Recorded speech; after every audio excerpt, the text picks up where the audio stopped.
Hi and welcome to everyone. In this video, you will learn basic of cryptography and how base64 encoding works. Let's start. Why encoding and decoding is needed? सबसे पहले तो हम ये जानेंगे कि हमें encoding और decoding की क्यों ज़रूरत होती है.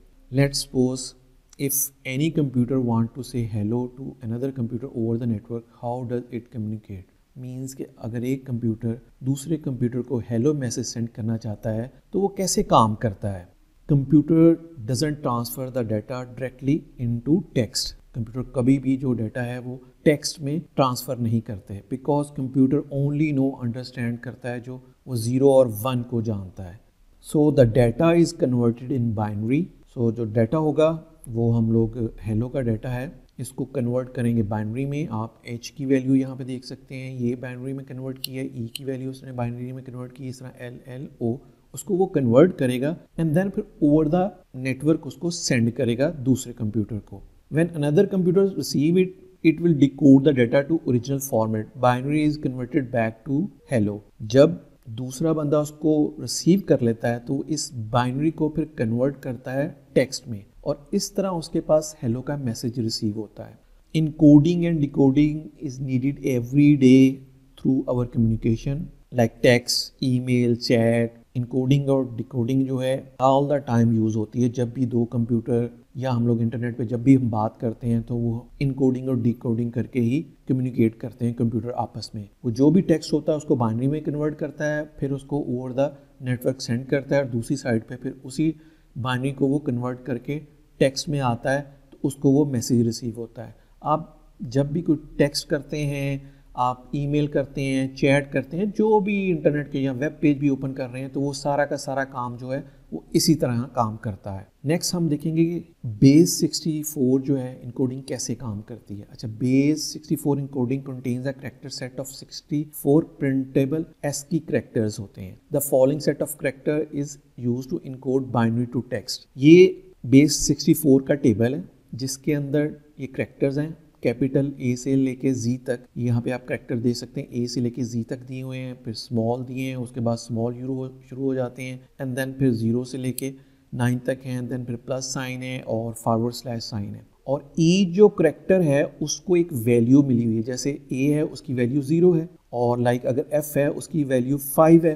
तो जो भी कैरेक्टर है उसकी एक वैल्यू होती है. ये base64 का इनकोडिंग का टेबल है और ये उसने इस वैल्यू को कन्वर्ट किया हुआ है बाइनरी में. लाइक अगर a है उसकी वैल्यू 0 है तो बाइनरी में अगर 0 को कन्वर्ट करते हैं तो ये वैल्यू आती है. इस तरह अगर b है उसकी वैल्यू 1 है तो उसको बाइनरी में कन्वर्ट करते हैं तो 001 आते हैं. नेक्स्ट मैं आपको थोड़ा सा ये बताऊंगा. ये मेरे पास एक स्मॉल टेबल है base64 encoding table, but confuse नहीं होना. सेम टेबल जो यहाँ पे आप देख सकते हैं वही ये टेबल है, इसको लेके मैंने स्मॉल कर दिया है. अब यहाँ पे देख सकते हैं जो वैल्यू 0 है तो यहाँ पे a है, यहाँ पे भी a है. लाइक यहाँ पे हम देखते हैं q है और उसकी वैल्यू 42 है और यहाँ पे भी अगर q देखते हैं तो उसकी 42 है. बस फ़र्क ये है कि इसमें बाइनरी भी दी हुई है साथ में, यहाँ पे बाइनरी नहीं दी. ये टेबल इसलिए मैंने साथ में रखा है कि जब हम नेक्स्ट स्लाइड में इसको कन्वर्ट करेंगे तो ये मेरी जो कंप्यूटर की स्क्रीन है उस पर पूरा नहीं आ रहा था तो इसलिए मैंने इसको टेबल को शॉर्ट किया है. सो नेक्स्ट हम देखते हैं कि कैसे कन्वर्जन होती है. हम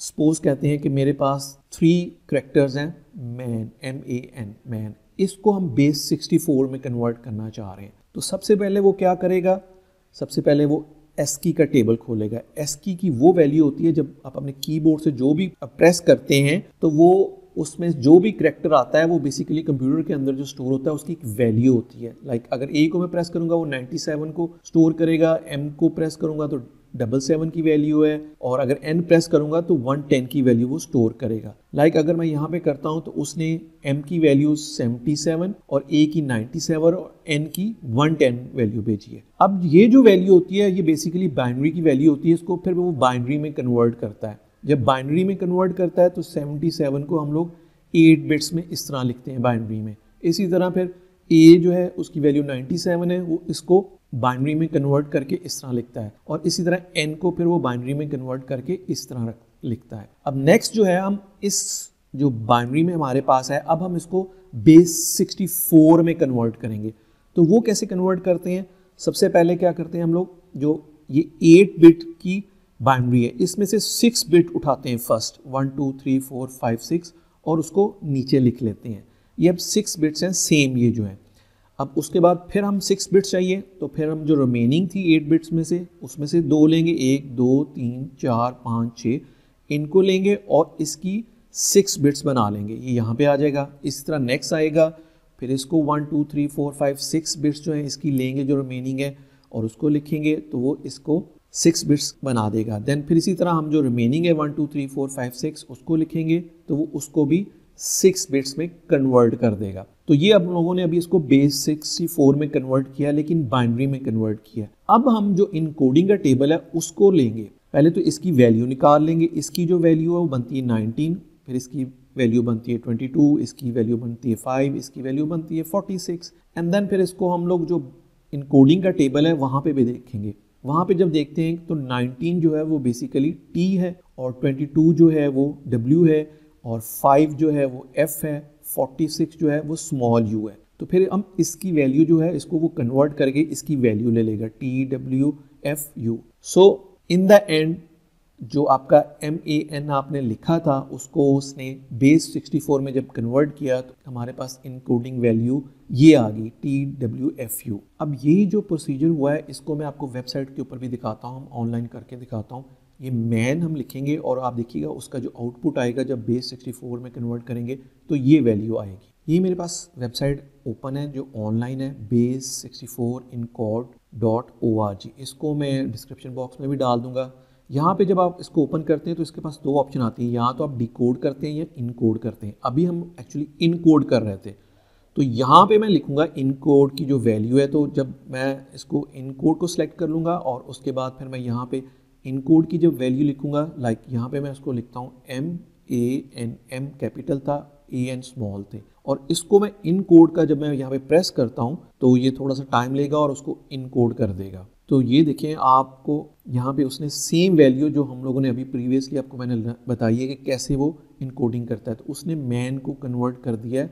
जो इनकोडेड वैल्यू आई है बेस 64 की वो TWFU हमारे पास वैल्यू आई है। अब नेक्स्ट फर्दर मैं थोड़ा सा और आपको बताता हूँ कि अगर आपके पास सिंगल वैल्यू, अगर कैपिटल M आप प्रेस करते हैं तो फिर वो कैसे उसको बेस 64 में कन्वर्ट करेंगे। उसी तरह ही हम लोग पहले ASCII में इसकी वैल्यू लेंगे, इसकी वैल्यू 77 है, वो यहाँ पे 77 लिख देगा।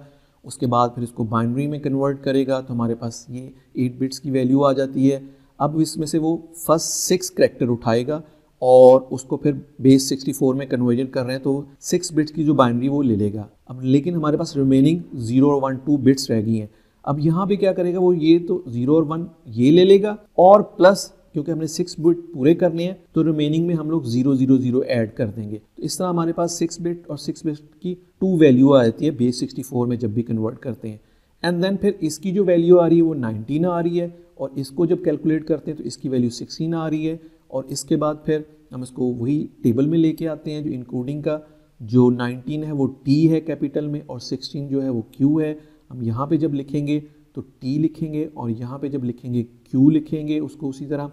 और जो रिमेनिंग 2 हमारे पास होंगे, क्योंकि ऑलवेज जब भी बेस 64 की कन्वर्जन होती है वो हमारे पास 6 बिट 6 बिट 6 बिट 6 बिट की 4 बाइट्स के अंदर कन्वर्ट करता है। और उसमें क्या होता है फिर जो रिमेनिंग होते हैं उसमें हमेशा इक्वल साइन आ जाते हैं। इसी तरह अगर 2 करैक्टर हों उसमें भी अब आएंगे तो यहाँ तक वो फिल कर देगा, लेकिन रिमेनिंग वो कुछ भी नहीं होगा। तो उसमें फिर आप क्या करते हैं, उसमें भी आप इक्वल साइन इंसर्ट कर देते हैं। तो इस तरह हम लोग इसकी कन्वर्जन करते हैं। तो जैसे हम M करैक्टर को बेस 64 में कन्वर्ट करेंगे तो फिर हमारे पास जो वैल्यू आएगी वो उसको इस तरह बेस 64 में कन्वर्ट कर देगा। मैं अभी आपको ऑनलाइन करके भी इसको दिखा देता हूँ। ये सेम वेबसाइट खोली है। अब मैं यहाँ पे सिंपल M लिखता हूँ और इसको मैं अगर इनकोड करता हूँ तो आप यहाँ पे देखिए उसने जो वैल्यू दी है वो T Q और इक्वल साइन ये उसने दी है। तो इस तरह हम लोग बेस 64 को इनकोडिंग जो है वो काम करती है। So let's move on the WebGoat lab. तो ये मेरे पास वेबगोड की एप्लीकेशन ऑन है और यहाँ पे अब हम अपने नेक्स्ट लेसन पे क्रिप्टो बेसिक्स पे आते हैं। तो जो फर्स्ट है वो ये कह रहा है कि आप lesson explain different type of cryptography techniques. तो गोल ये है कि सारी टेक्निक्स को हमने अंडरस्टैंड करना है कि encoding, hashing, encrypt scripting, signing key store, security default, post quantum crypto कैसे काम करती हैं। इनकोडिंग जो है हम लोग ऑलरेडी अभी उसको देख चुके हैं कैसे काम करती हैं, तो हम इसको मूव करते हैं नेक्स्ट पे और असाइनमेंट पे आते हैं। तो यहाँ पे उसने बताया कि बेस 64 कैसे इनकोडिंग काम करती हैं, जो अभी अभी हम लर्न करके हटे हैं। अब उसने क्या किया है, उसने हमें एक वैल्यू दी है बेस 64 की। उसने ये कहा है कि आप, ये बेसिक ऑथेंटिकेशन है, आपने क्या करना है, ये वैल्यू दी हुई है बेसिक, और जब ये वैल्यू देंगे तो हम लोग इस वैल्यू को डिकोड करें बेस 64 के अंदर, और उसके बाद जो यूज़र नेम और पासवर्ड आएगा वो यहाँ पे हम लोग उसको पोस्ट करेंगे। तो मैं इसी टेक्स्ट को कॉपी कर लेता हूँ, और कॉपी करने के बाद मैं इसी तरह जो ऑनलाइन है base64encode.org की वेबसाइट, उस पर जाता हूँ। अब हम लोगों ने इनकोडिंग नहीं करनी, हमने डीकोडिंग करनी है। तो मैं यहाँ से डीकोड जो है वो सिलेक्ट करूँगा, एंड देन उसके बाद क्या करेंगे, हम लोग यहाँ पे वैल्यू जो है उसकी वो पुट करेंगे, जो हम लोगों ने कॉपी की थी उसको मैं यहाँ पे पुट कर देता हूँ, और इसको मैं इनकोड करता हूँ। तो मेरे पास ये आंसर आ रहा है, खुरम लिखा आ रहा है, और पासवर्ड जो है PASSWORD लिखा आ रहा है। तो यही वैल्यू हम लोग वहाँ पे देंगे। मैं यहाँ से इसको पासवर्ड को कॉपी कर लेता हूँ और अपने उसी साइड पे आते हैं। यहाँ पे जो लॉगिन था वो खुरम था, एंड देन उसका जो पासवर्ड था वो बेसिकली मैं उसको उसी तरह पेस्ट कर देता हूँ, एंड देन पे इसको पोस्ट कर देते हैं answer. Yes, you can see, congratulations, that was easy right. तो हमने ये जो लैब है इसको हम लोगों ने कंप्लीट कर लिया है। So this is the way base 64 encoding works. I hope you learn how base 64 encoding and decoding works. If you like this video, kindly share with your friends and please subscribe this channel. Thank you.